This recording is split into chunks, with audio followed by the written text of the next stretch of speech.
السلام علیکم دوستوں اور بہنوں اور بھائیوں، میں ہوں محمد خورشید خان۔ آج آپ کے لیے لے کر آیا ہوں لکھنؤ کا دبستان یا لکھنؤ اسکول۔ آج میں نے اس پر آپ کے لیے ایک نوٹ بنایا ہے، اور اب تک جتنے بھی میں نے آپ کو ویڈیو دیے ہیں وہ مختلف کتابوں سے اور دوسری جگہوں سے آپ کے لیے اکٹھا کر کے جتنا مواد ہو سکا میں نے آپ کے لیے بھیجا۔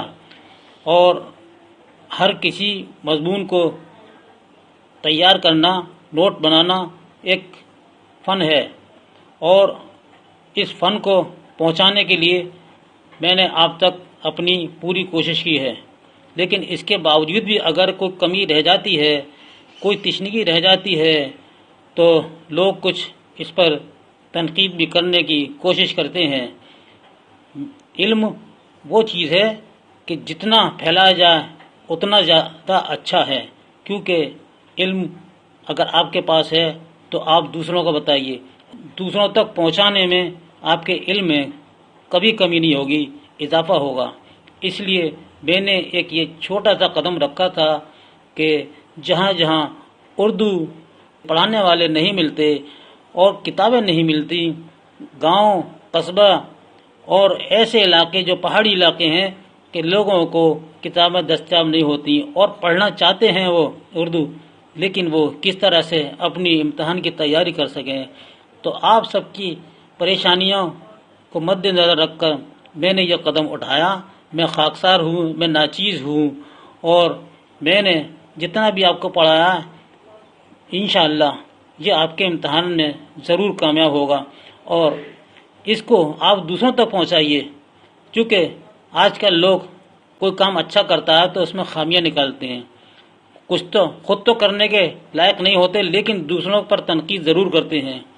میں نے جو جسارت کی ہے، میں ایک چھوٹا ہوں اور مجھے انسان ہوں، اور سب لوگ انسانی ہوتے ہیں اور ایک دوسرے کو بتاتے ہیں، سمجھاتے ہیں، پڑھاتے ہیں۔ بڑے بڑے پروفیسر بھی پڑھاتے ہیں، ان سے بھی غلطی ہو جاتی ہے۔ اگر مجھ سے بھی کوئی غلطی ہو جاتی ہے تو مجھے اپنا بھائی سمجھ کر، مجھے اپنا دوست سمجھ کر، یا جو بھی کچھ سمجھ کر میری غلطی کو نظر انداز کرتے ہوئے معاف کر دیجیے گا، اور میں معذرت خواہ ہوں، میں خاکسار ہوں۔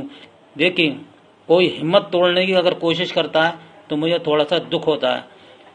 تو آپ سے درخواست ہے کہ آپ میری ویڈیو سے اگر فیض حاصل کر رہے ہیں تو آپ بھی اس کو دوسروں تک پہنچائیے تاکہ اردو کو فروغ ملے۔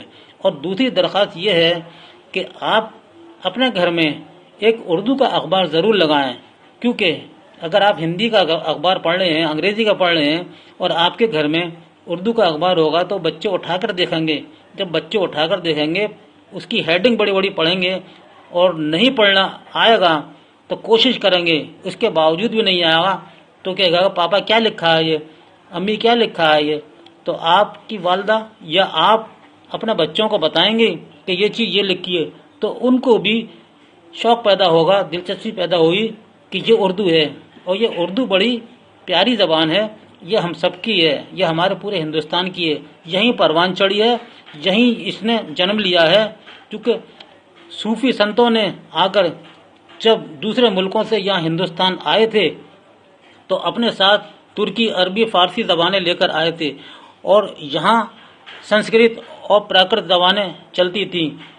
جب آپ نے دیکھا کہ ہمارے زبان کو سیکھنے کے لیے کس طرح سے ہم ہندوستانیوں کو سکھائیں گے، تو ان دونوں حضرات نے ایک اپنی زبان کو ملا کر، اور جب اس کا ایک سنگم بنا، اس کا ملاپ ہوا، تو یہ زبان اردو کہلائی۔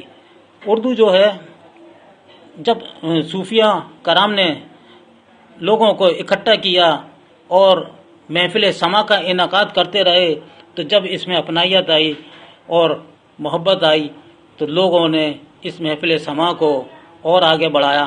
تو یہ صوفیہ کرام کا کام بہت بڑا ہے، بادشاہوں کا بہت بڑا ہے، اور یہ ہمارے ہندوستان کی بہت میٹھی زبان ہے، ہم سب کی زبان ہے۔ تو اس کے لیے میں آپ سب کا شکر گزار ہوں۔ اور دوسری بات یہ کہ اردو پڑھو، اردو لکھو، اردو سیکھو، اردو بولو، یہ ہم سب کی زبان ہے۔ تو آئیے شروع کرتے ہیں ہم آج کا عنوان۔ آئیے پڑھتے ہیں لکھنؤ اسکول یا دبستان لکھنؤ۔ مغلیہ سلطنت کے کمزور ہونے کے بعد لکھنؤ شعر و ادب کا گہوارہ بن گیا اور خاصی تعداد میں دلی کے شعراء لکھنؤ چلے گئے اور وہیں سکونت اختیار کر کے لکھنؤ اسکول کی بنیاد ڈالی۔ لکھنؤ میں پہلے سے ہی شاعری کی سازگار فضا موجود تھی، اس لیے وہاں پہلے سے ہی شعر و شاعری کا خوب چلن تھا۔ لکھنؤ میں دلی کے مقابلے میں سکون و آرام اور فراغت کا ماحول تھا، اس لیے وہاں فروغ پانے والی شاعری زندگی کے درد و کرب کے بجائے نشاطیہ آہنگ کو ظاہر کرتی ہے۔ نواب آصف الدولہ اور سعادت علی خان نے لکھنؤ کی تہذیب اور ثقافتی فروغ کے لیے نمایاں کارنامے انجام دیے۔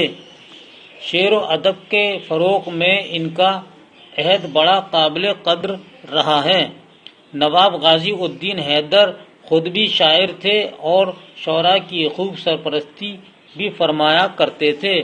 ان کے بعد نواب واجد علی شاہ نے شعر و ادب کے فروغ میں نمایاں کام انجام دیا۔ یہ تمام حضرات خود بھی شاعر تھے اور شاعروں کی عزت بھی کرتے تھے۔ دلی کے وہ شعراء جنہوں نے سب سے پہلے لکھنؤ کا رخ کیا، ان میں میر زاہد، میر سوز فغاں اور میر تقی میر وغیرہ کا ذکر خاص طور پر لیا جاتا ہے۔ ان شعراء نے اپنی زندگی کا خاصا وقت دلی میں گزارا تھا اور آخری عمر کے پڑاؤ میں لکھنؤ آ گئے۔ ان کے بعد شعراء کی دوسری کھیپ جب لکھنؤ آئی، ان میں زیادہ تر شاعروں نے دلی کے بجائے لکھنؤ میں ہی اپنی زندگی کا زیادہ وقت گزارا، جس کی بنا پر ان کی شاعری میں لکھنؤ کا اثر زیادہ دکھائی دیتا ہے۔ ایسے شاعروں میں جرات، انشاء اللہ خاں انشا اور مصطفی اور میر حسن کے نام قابل ذکر ہیں۔ انہی شاعروں کی بدولت دبستان لکھنؤ کے تصور کو سب سے زیادہ اہمیت حاصل ہوئی۔ جو شعراء اس دبستان کے اہم شاعروں کی حیثیت سے سامنے آئے، انہوں نے لکھنؤ کو ہی پرسکون اور سازگار فضاؤں میں آنکھیں کھولیں۔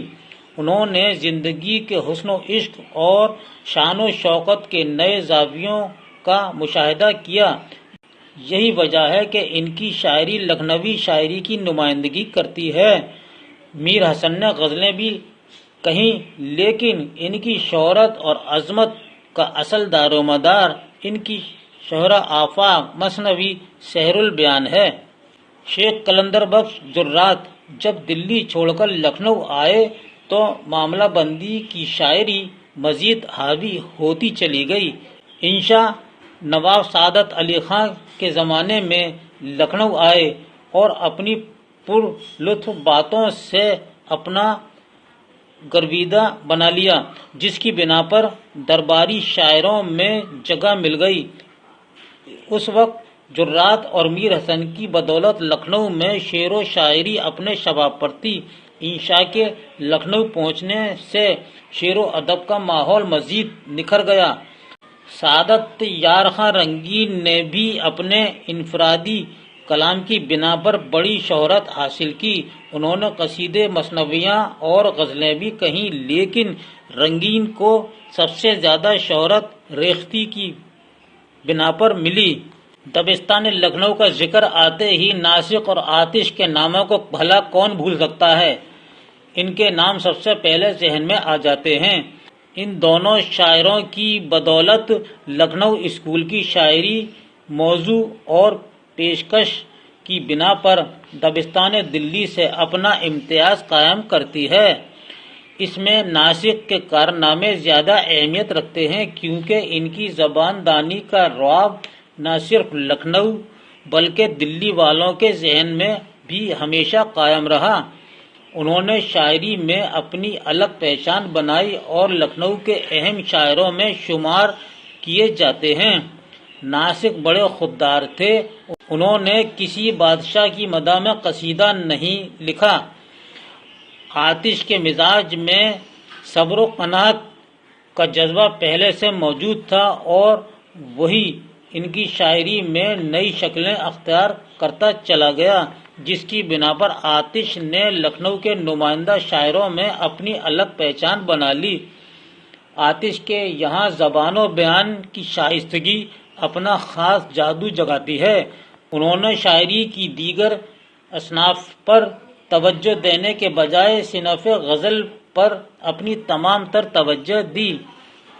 ناسک اور آتش کی شاعری نے دبستان لکھنؤ کے شاعروں کے درمیان اپنا خاص مقام حاصل کیا تھا، کیونکہ تصوف کے جو نکات ان دونوں شاعروں کے یہاں ملتے ہیں وہ دوسرے لکھنوی شعراء کے یہاں دیکھنے کو نہیں ملتے ہیں۔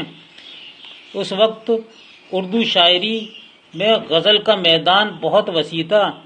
صنف غزل کے علاوہ مثنویاں بھی خوب لکھی جاتی تھی، لیکن مرثیہ نگاری کا رواج بہت کم تھا۔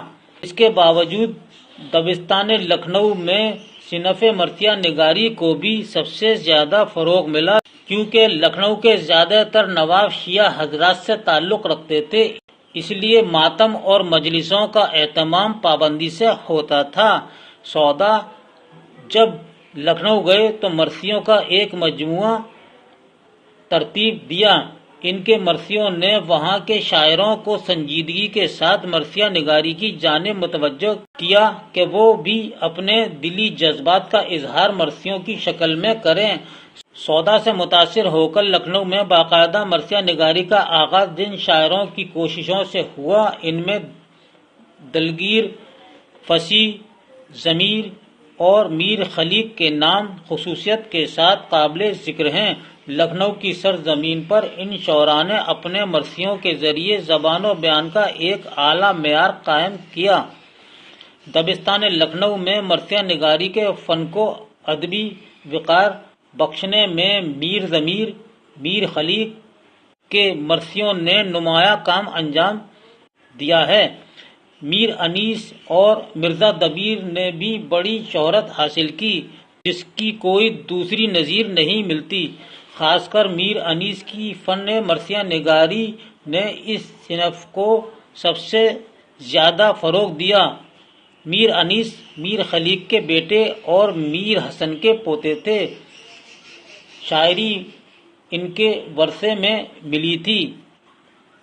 انیس اپنے فن کے ذریعے صنف مرثیہ نگاری کو اتنی بلندی پر لے گئے کہ کوئی دوسرا شاعر ان کے مقابلے پر نہ آ سکا۔ دبستان لکھنؤ کا آغاز ایسے ہی شاعروں نے کیا جنہوں نے اپنی زندگی کا خاصا وقت دلی میں گزارا اور آخری دنوں میں لکھنؤ آ گئے اور یہاں انہوں نے دہلویت کو برقرار رکھا۔ لیکن جو شعراء لکھنوی تہذیب کے عاشق تھے، انہوں نے شعوری طور پر اپنی شاعری کا رنگ و آہنگ منفرد کرنے کی کوشش کی اور داخلیت کے بجائے خارجیت کو اہمیت دے کر دبستان لکھنؤ کے تصور کو مستحکم بنایا۔ تو دوستو، یہ تھا ہمارا آج کا سبق دبستان لکھنؤ۔ اس کے ساتھ ہی اب اجازت دیجیے۔ اللہ حافظ۔